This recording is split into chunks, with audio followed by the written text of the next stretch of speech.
I'm Mike Bradner, and this is Capital Views, and we have with us today Representative Lance Pruitt, and you come from East Anchorage, Lance, right? Yep. And you're the minority leader in the House. I'm the minority leader in the House. So yeah. that's a tough job. And, yes.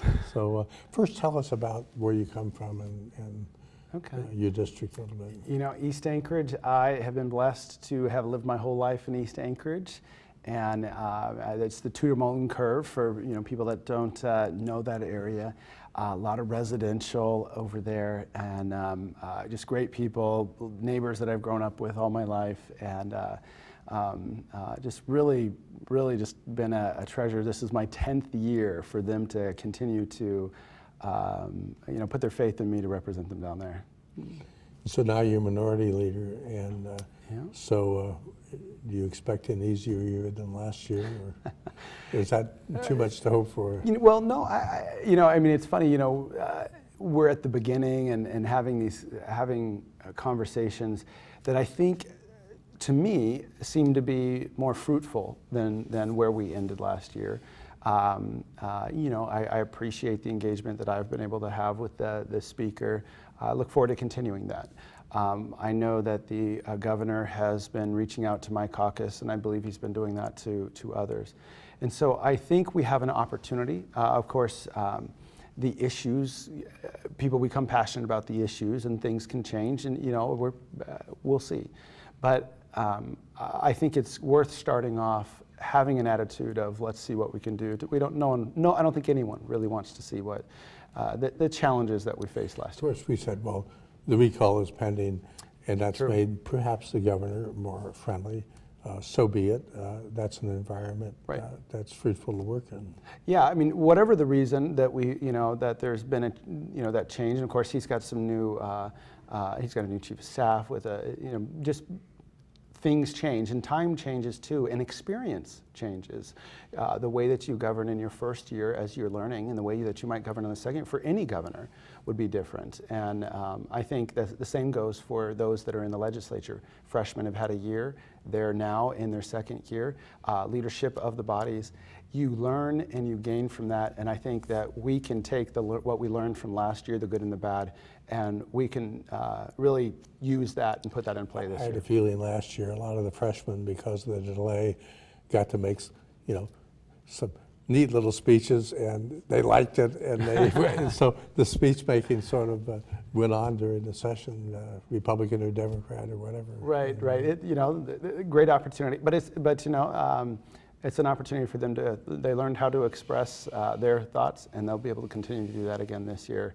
And I think what's important is that we do allow everyone that opportunity to participate. Everyone represents a portion of the district, and you do not, anytime you shut down any one of those people, whether you disagree with their policies or you disagree with the way that they do it, you've shut down not just them, but the people that they represent. And Alaskans, I think this is a great time for us to talk about how all Alaskans can be a part of what happens down here. We want to represent And of all of them. course, we need to remind freshmen that they represent everybody. And I'm fortunate that as I work with my caucus, there's some really great people that have they've stepped up, and we're hearing some of that from them, and so yeah. So, what do you see as issues maturing this session that might be new? Well, the difficulty is talking about the new, because we know that some of the old is still there, right? You can't not talk about how we go forward without addressing what's right in front of us. The dividend and the statutory formula conversation, that's in front of us. The budget itself, the fact that we don't have the CBR that we've had in the past, those are there. But in terms of new, what's interesting, what I think is positive, is that there's the governor working with Senator Begich and working with the Commissioner of Education on education. For many years we talk about education, but we haven't always focused on we need to do something about the results. And here we are, we're starting off with a positive conversation there. I've heard conversations also about spending limits, what do you call it, spending cap or whatnot. People are recognizing that as we have the other conversations that are still in front of us, we've been dealing with, Some people have asked, how do you ensure that you have other things in place to ensure that we don't grow the budget as we make other changes? Those are all good, and those all need to be talked about, and they're a little different, but they still stem in some cases from old discussions that we've had. That will go on Absolutely. during the session.